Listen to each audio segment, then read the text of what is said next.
Welcome everybody. Thanks for joining me today.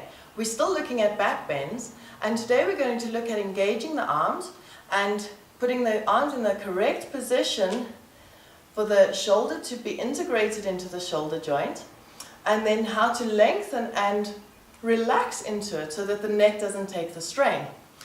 So commonly what happens is whatever is the loosest, that's the part of your body that you generally push into most.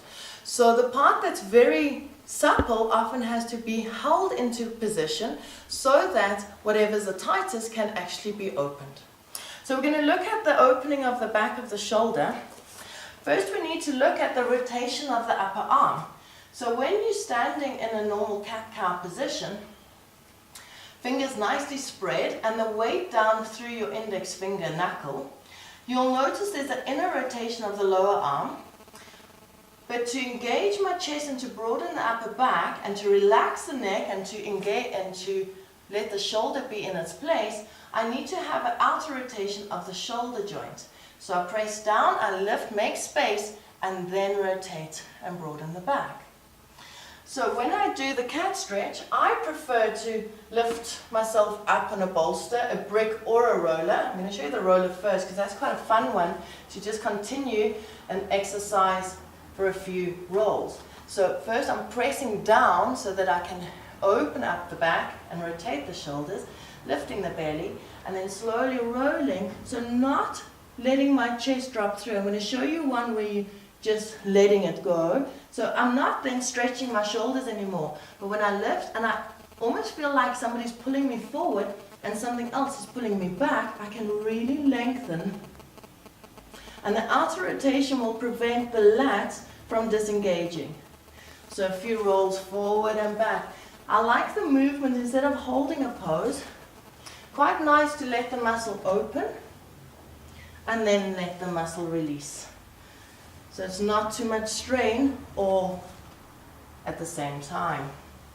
Also, nice thing to note, it works better for me, but you feel what works better for you, is for me not to drop the head through because that closes up the neck again. So I broaden the back and keep lengthening, lifting my chin so that my chin is in a normal position.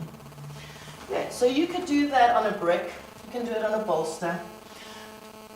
You could do it just plain on the floor, but I like the space that you have extra underneath the face. So you're pushing down, you're lifting, engaging and rotating the upper arms, and then lifting the belly and pulling, really reaching, really lengthening. It's not about so much opening as lengthening, which will help you in your handstands as well. Instead of thinking that you have to be super supple, we want to just be really lengthened and no strain in the body.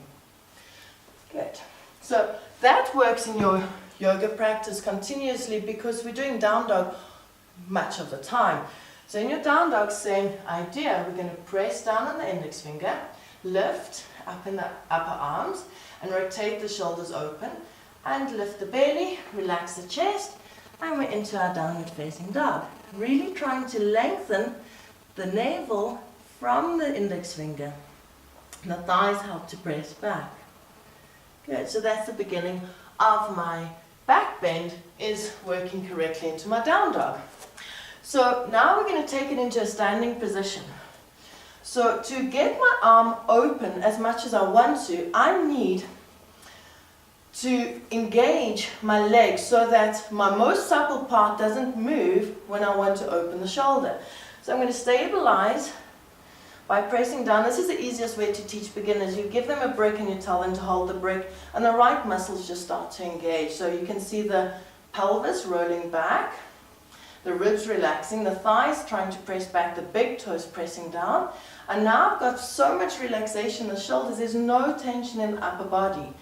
Now I can work with that going down, I can work the arms going up. So the hips go down and the chest, and you can rise with the inhalation, you can lift from the side of your body and really open. And that's really the initiation of a back bend, is that inhalation, lifting up and opening you into the back bend. No strain in your neck, no strain in the back. Good. Thank you for joining me today, and we'll be looking further into more tips for your back bending, effortless and free. Namaste.